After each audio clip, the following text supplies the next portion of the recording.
Discover the extraordinary fragrance Ariana Grande REM Cherry Eclipse. Delight in black cherry jubilee, sugared honeysuckle, marshmallow meringue, and glowing amber. Get the perfect fragrance. Ariana Grande's REM Cherry Eclipse, exclusively at Ulta Beauty. Pop culture to politics. This is the Michael Medved Show. And another great day in this greatest nation on God's green earth. A great day for people who loved the previous movie, Wicked. Wicked for Good, the other half of the original story based on the Broadway musical. Well, the Wicked for Good is released today, and it is certainly a favorite to help rescue Hollywood from its doldrums. Is it actually worth seeing, or is there another film, a little independent movie, which has gotten 97% positive ratings? Is that the better bet for moviegoers? We will get to that on the Michael Medved Show. There is also, in the real world, the world of politics, to the extent that that world is real, it is compelling because it influences all of us and changes our lives. In that real world, there are reactions to something that President Trump did yesterday. Yesterday, the leader of the free world demanded the death penalty for 6 Democrats, some of whom have now received real death threats, particularly Lisa Slotkin, who is the Democratic senator from the state of Michigan. She said the number of threats against her exploded. Why? Because President Trump posted social media messages, and some of them very long social media messages targeting Democrats and calling for their execution. President Trump said today, no, he's not threatening death. Oh, not? On a group of Democratic members of Congress whom he accused of seditious behavior, which he said was punishable by death. In the old days, if you said something like that, that was punishable by death. What is it that they were saying?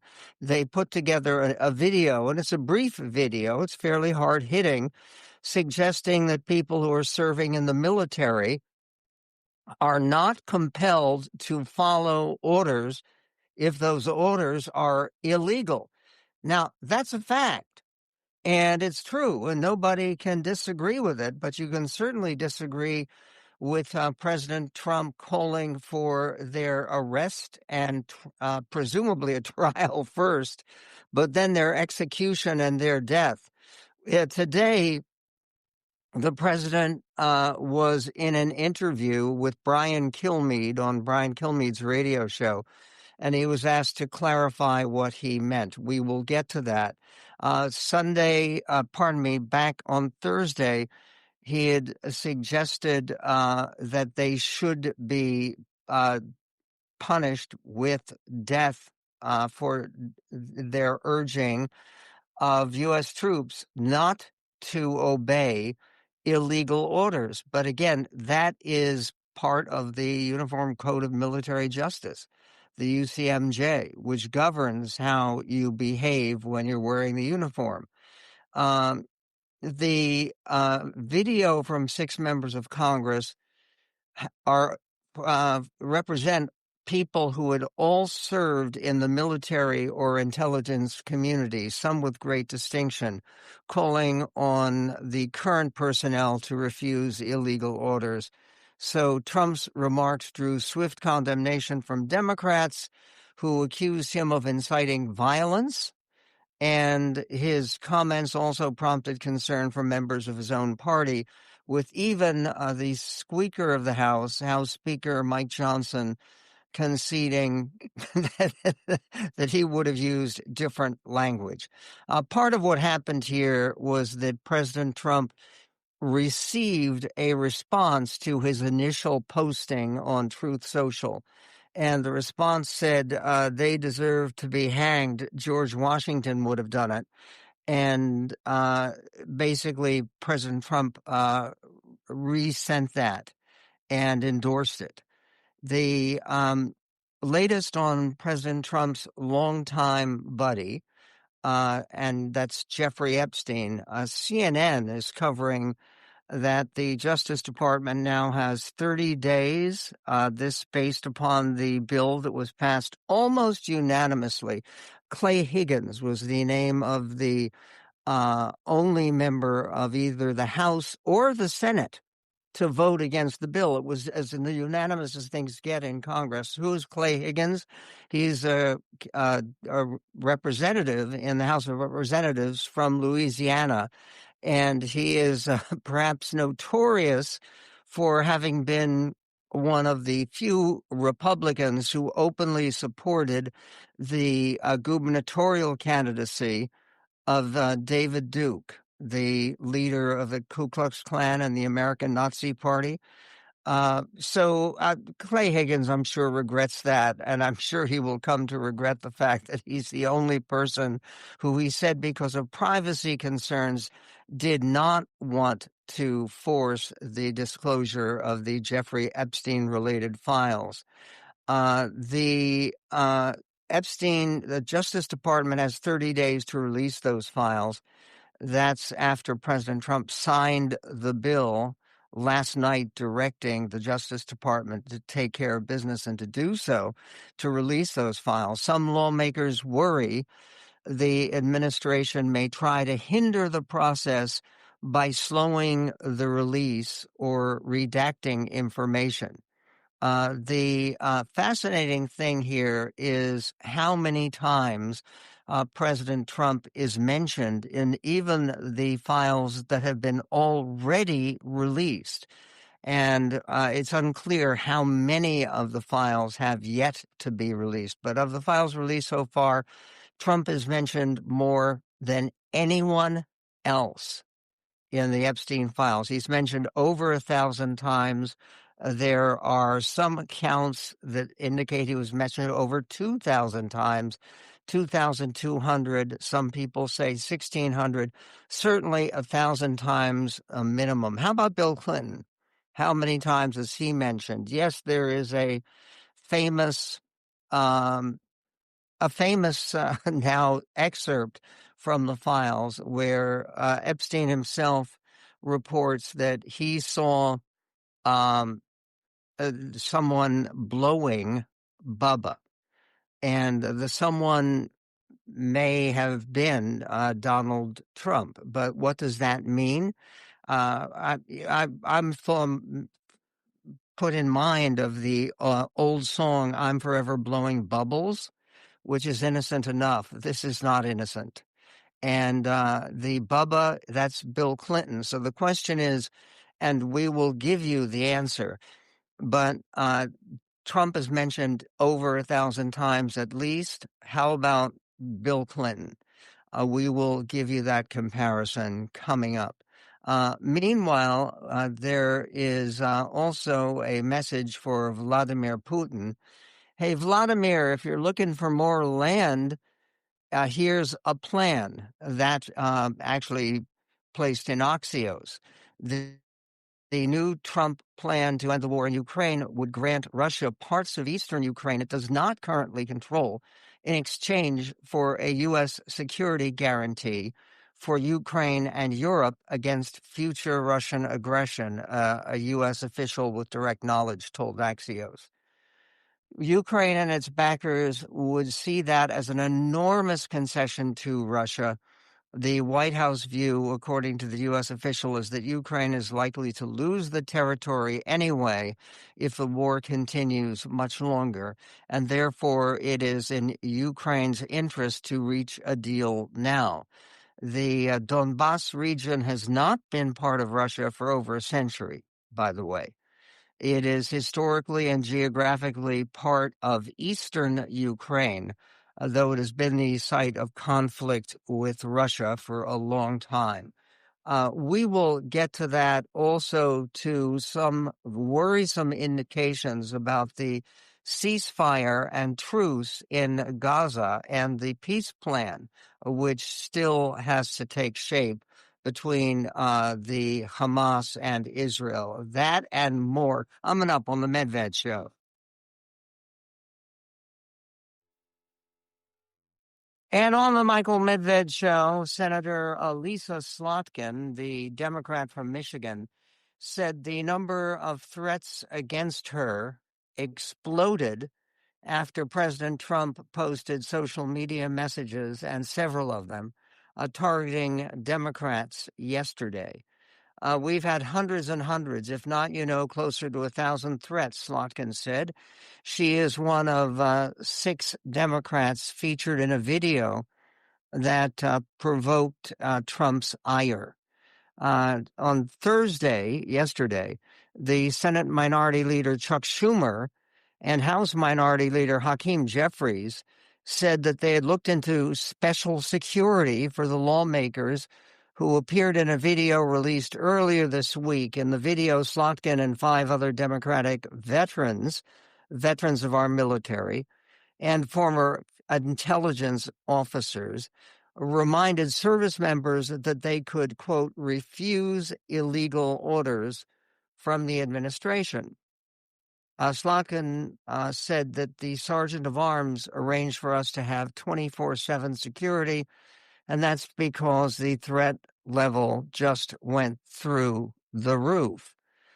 Trump took to social media to denounce the video that they issued on Thursday, yesterday, sharing a series of posts that accused the Democrats of seditious behavior and suggested different forms of punishment. In one, President Trump said they should be arrested and put on trial.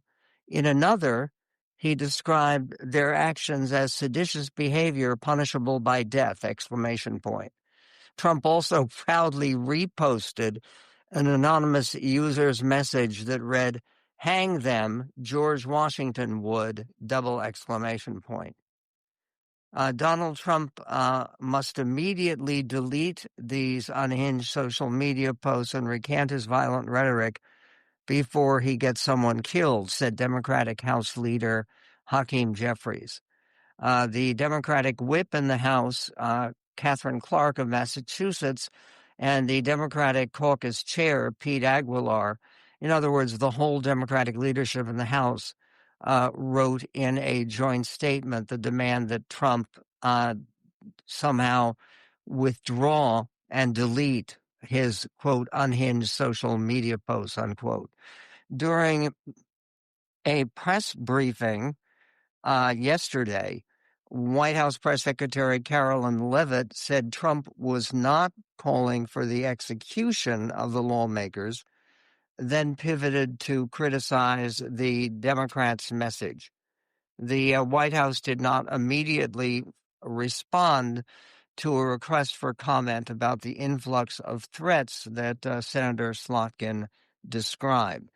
One response from a legal authority, and of course it's a legal authority that we trust and I personally respect greatly, Andrew McCarthy, conservative. He is on the board of National Review Institute.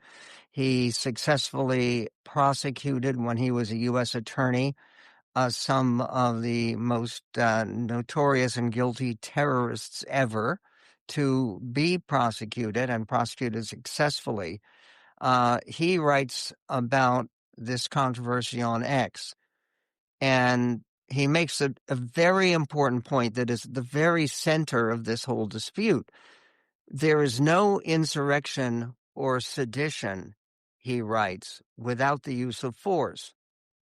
Disobeying a lawful order can be insubordination, not insurrection or sedition. Disobeying an unlawful order is appropriate and required. That is all. Okay, in other words, what the Democrats are saying is not somehow illegitimate, because there already is an obligation to disobey an unlawful order, just as there is an obligation to obey a lawful order. But if you do not obey that lawful order, even then, it is not insurrection or sedition. unless there is a direct involvement of the use of force. The Mike Johnson, the Speaker of the House, was walking through the Capitol talking to reporters. And what's interesting is when you actually watch the video, he's trying his best to avoid the reporters. He really is. He's walking ahead. He's talking to the walls, but they picked up his comment as he was running away from the press, and this is what it sounded like on Trump calling for Democrats in Congress to be executed. Here is Mike Johnson, Speaker of the House. What I read was he was defining the crime of sedition. Okay, I don't. That is a factual statement, but obviously attorneys have to parse the language and determine all that. What I'm saying, what I will say unequivocally, that was a wildly inappropriate thing for so-called leaders in Congress to do, to encourage young troops to disobey orders. I mean, think of what the threat that is to our national security and what it means to our institutions. We have got to raise the bar in Congress. This is out of control. It is wildly inappropriate. And for a senator like Mark Kelly or any member of Congress in the House or Senate to be engaging in that kind of talk is to me just so beyond the pale. Okay, but it's not beyond the pale to call for their arrest and execution for doing something that clearly is not illegal, is a statement reaffirming what is already an obligation for people wearing the uniform. Here is Senator Mark Kelly, who is one of the 6 Democrats who issued that controversial video. Mark Kelly on MSNBC, clip 18. Just a friendly reminder that we are a country of laws. And by the way, I don't think there's anything more American or patriotic than standing with the Constitution. We're a country of laws. If anybody in the chain of command, anybody asks you to do something that's illegal, not only should you not do it, you're actually required not to do it. You have to follow legal orders. You are not to follow illegal orders. It was pretty basic. And the president's first instinct is to politicize this, to threaten political violence on members of the United States Congress. On the heels, I mean, it's just 2 months ago that Charlie Kirk was assassinated, and he talked about political violence, and now his instinct is to call for execution. Okay, Lisa Slotkin of Michigan, the senator from Michigan, was also had something to say about the threats against her and about this entire controversy. We will be getting to that. Also, there is a new candidate who announced his candidacy as a guest on the Jimmy Kimmel Show. It was a fairly dramatic setting, reminiscent of another candidate years back for governor of California, because that's what we're talking about. Years back, it was Arnold Schwarzenegger who announced his campaign on TV. Here, who is going to be running for governor of the Golden State? We'll get to that.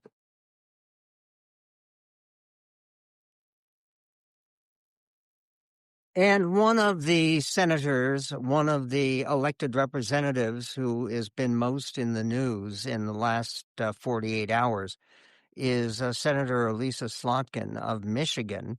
And she is one of those, to use the caption that introduced her photograph, deemed treasonous by Trump. Well, she was, because she was one of the 6 members of Congress, all of whom were veterans of the military or of intelligence services like the CIA, who put forward a video reminding members of the armed services that if they received an illegal order, they are obliged not only to ignore it, but to stand up against it, to clearly not perform an order or obey an order that is illegal.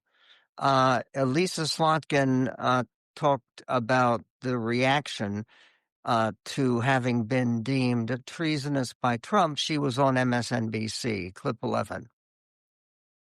Yeah, I mean, look, over the years, I've had threats here and there. It was instantaneous. I mean, hundreds, if not at this point, thousands of calls, emails, texts, obviously online postings. Capitol Police came to us and said, we're going to put you on 24/7 security. We've got law enforcement out in front of my house. I mean, it changes things immediately. And leadership climate is set from the top. And if president is saying you should be hanged, then we shouldn't be surprised when folks on the ground are going to follow suit and say even worse. So I think for all of us, it has fundamentally changed our security situation. But I will say it doesn't change how I feel about coming on TV now and talking about it or saying what I said today.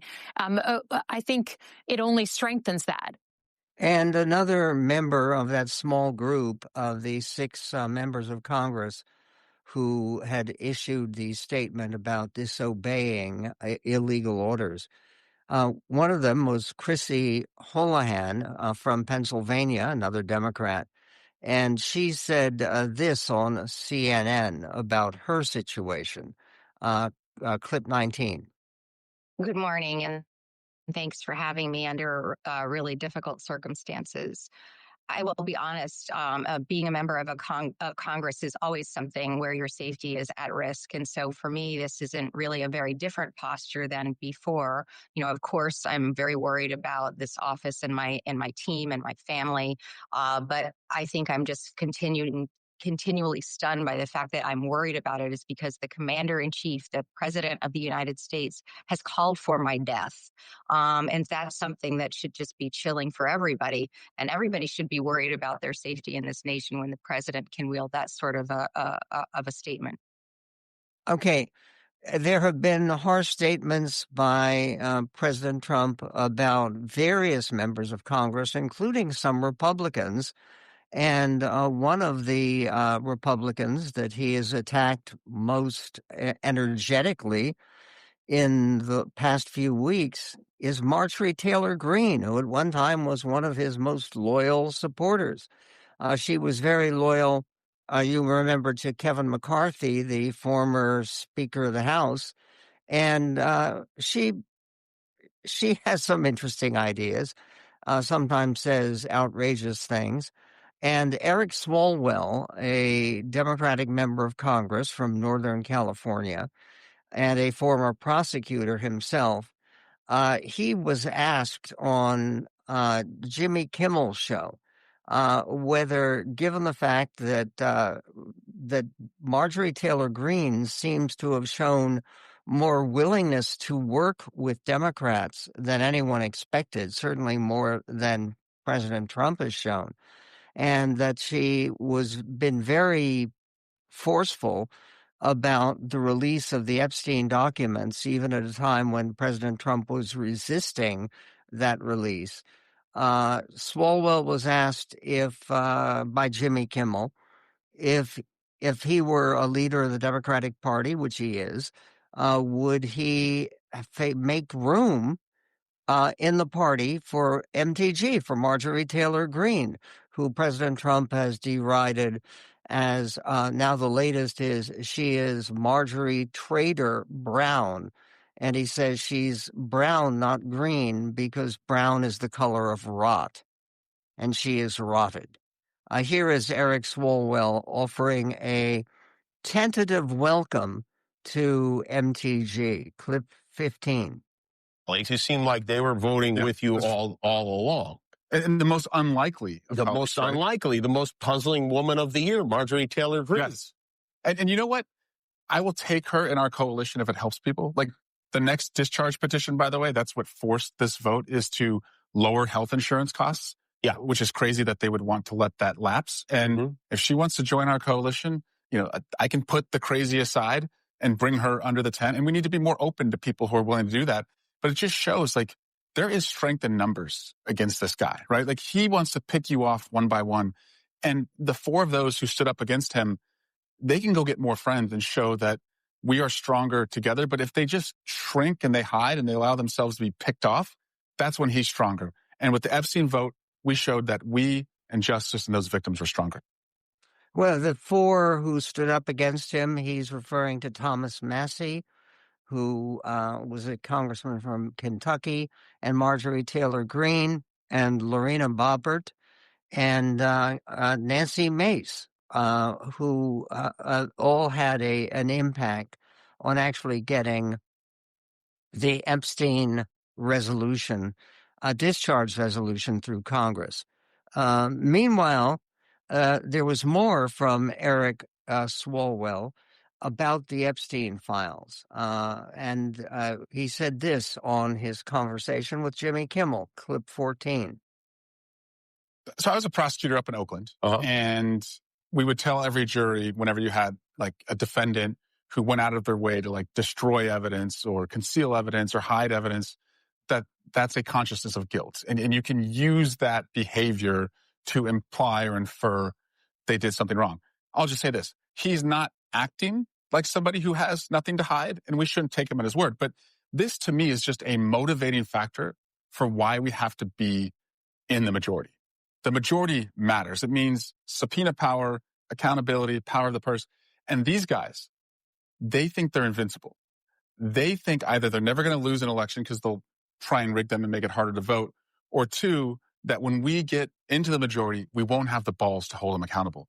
We have to show them they're going to be in the witness chair. I hope everything they've done, every deal they've struck, every university president that they've picked off, every entertainment company that they've tried to, work with, I hope all those deals are clean because it's all coming out. How many people? Yes, it's an impossible. I think that the more welcome message, well, at least for some people, was the dramatic message that concluded Swalwell's interview with Jimmy Kimmel. We'll have that coming up. He makes his announcement for candidacy for governor of California, joining about 6 other people who have already made that announcement. And it's reminiscent of Arnold Schwarzenegger, the last time a Republican was elected governor of California, and he made his announcement on the Jay Leno show. So Jimmy Kimmel and Eric Swalwell, well, we'll get to that and more coming up. Medved.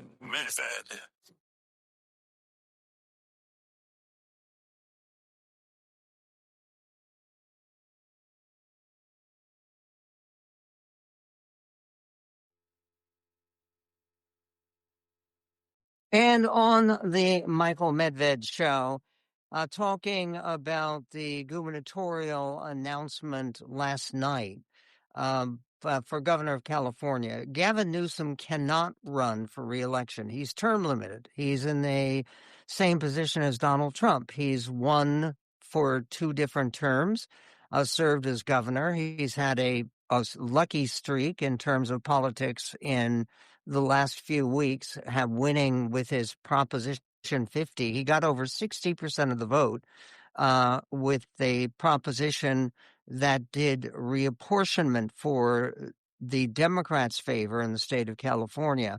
Gavin Newsom is not a factor in the governor's race. Eric Swalwell is.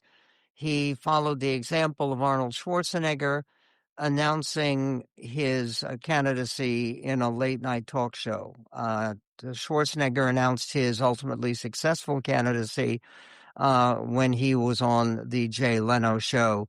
Eric Swalwell did it in the style you will hear when on the air with Jimmy Kimmel. This is clip 13. Our state, this great state, needs a fighter and a protector, someone who will bring prices down, lift wages up. And we can say that we're the 4th largest economy in the world, and we are, and I love to brag about that. But what does that mean if you can't afford to live here? So I've been in these fights as a city council member up in Dublin, my hometown, as a prosecutor in Oakland, and taking on the most corrupt president ever in the U.S. Congress. But I'm ready to bring this fight home. So I came here tonight, Jimmy, to tell you and your audience that I'm running to be the next governor of California. Okay, he faces a wide range of competitors. One of the most formidable is Antonio Villaraigosa, who is a former mayor of Los Angeles. He is a former speaker of the state assembly, and he would become the first Latino governor of California in modern times. The years and years ago, when California, of course, it was originally part of Mexico.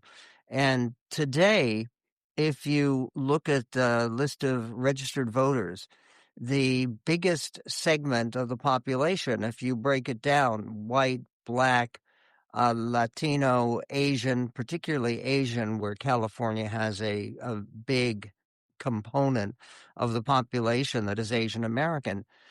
There are more Latino Americans than anything else. And that, of course, excludes people who are not yet citizens.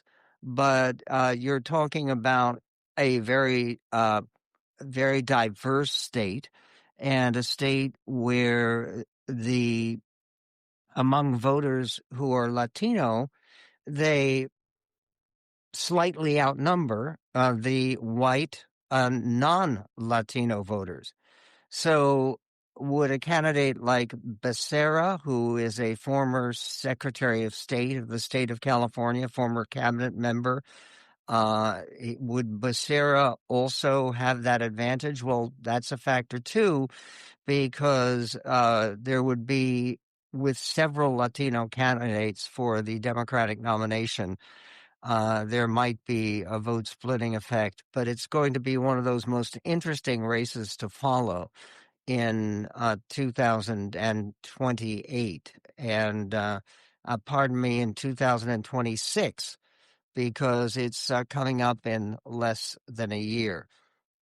Meanwhile, I had asked a question beforehand where the people who have had an opportunity to review the Epstein files, which are such a controversial element in our conversation these days, people who have reviewed the Epstein files have come up with a count of how many times President Trump is mentioned.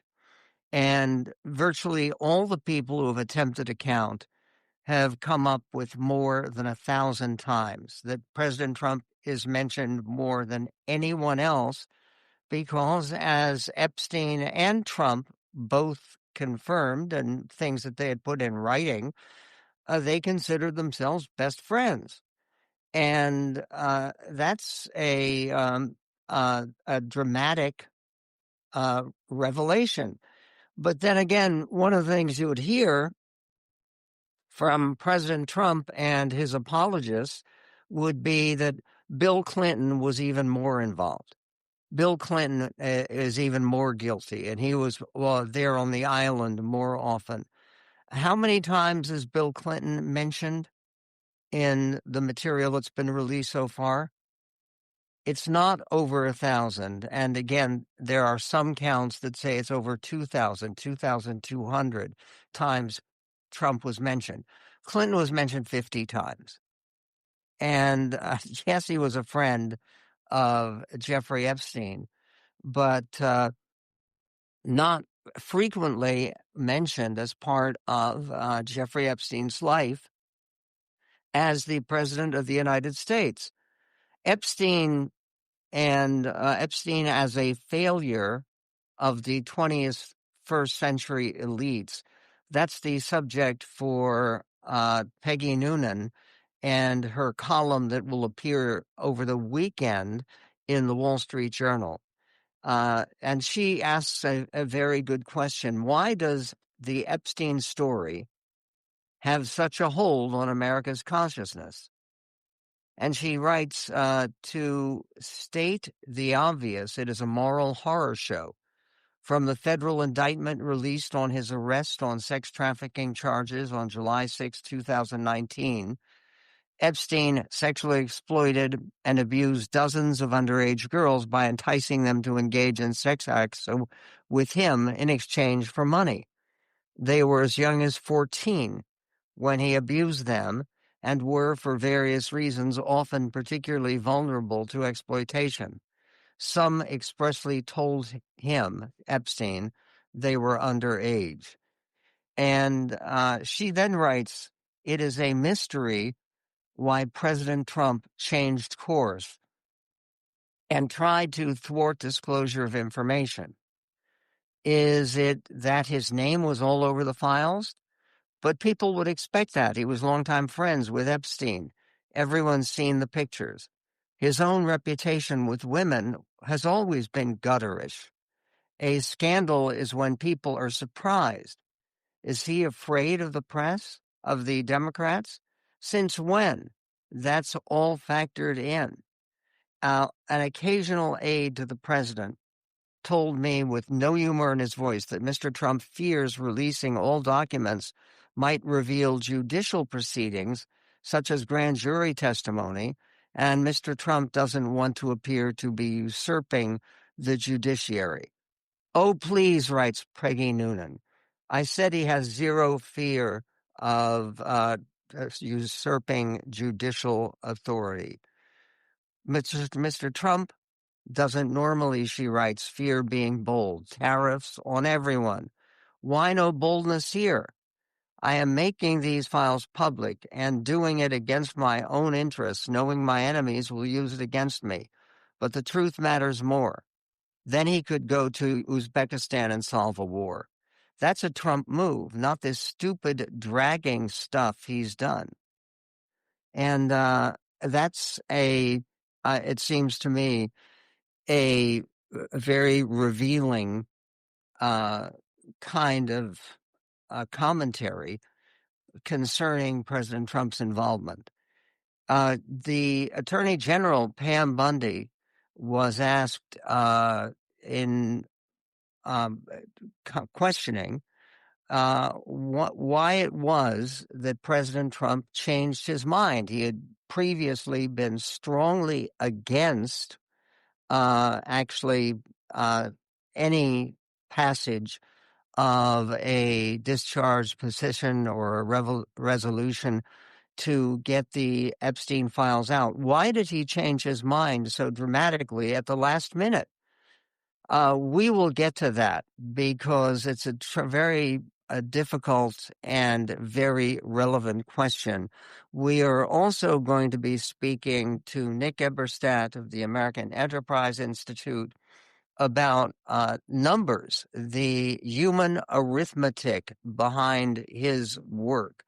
And we'll be speaking to Jonathan Allen about the future of the Epstein investigation and its political impact. Jonathan Allen, best-selling author of campaign books and a senior reporter for NBC News.